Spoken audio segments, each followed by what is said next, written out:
This title comes about because of an article I read on John 1:14 by Bill Schlegel. This is his blog. Long article, but there's a section under the subtitle, A Trans Essence God. And it says in part, I suggest Christians are being hypocritical when they condemn transgender or lesbian or gay people who claim to be a different gender than they really are. The transgender person goes through an operation and insists, I am now female, even though he is male. As a Trinitarian, says Bill, I insisted that God became man. That means that one member of the tripersonal God is trans-natured. But even though God the Word, the so-called second person of the Trinity, was trans-natured, I insisted that he was still fully God, fully man. It's all an abomination to the one God and his Messiah Jesus from Nazareth. And like transgenders and homosexuals, the Trinitarian insists on changing the meanings of pronouns. Trinitarians insist that pronouns mean what they want them to mean. The gay person insists he be referred to as she, even though he is a he. Likewise, says Bill, the Trinitarian calls his God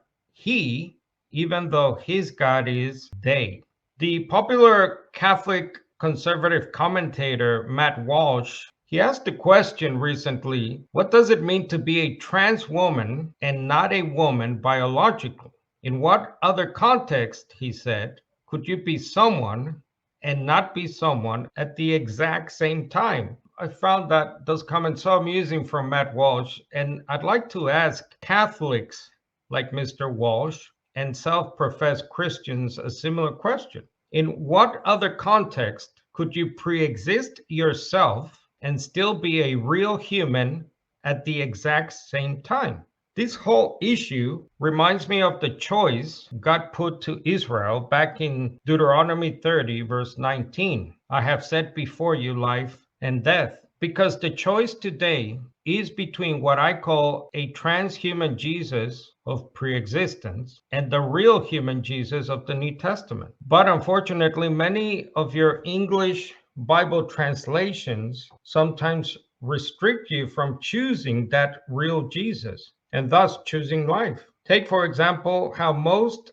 mistranslate the Greek Genesis in these verses of Matthew chapter 1 as genealogy or birth. Now, we all know what Genesis means from the book of Genesis, or as some call it, the book of origins. Yet, some early scribes, uncomfortable perhaps with the word, changed it with another Greek word, which is the same word, except they added an N, so it's Genesis with two N's, which simply means birth. It loses the meaning of origin or beginning. You see, for those early Christians, the original text was contrary to their views of Jesus as somehow pre-existing himself. The fact is that Matthew records the origin of the Messiah and not just his conception and birth. And Matthew 1:20 describes how that happened by God begetting his son. That is a procreation, and that's, as you can see from the Greek verb genao. Note that of the almost 100 times the verb appears, genao, throughout the New Testament, this is the only place where the translators rendered the word as conceived.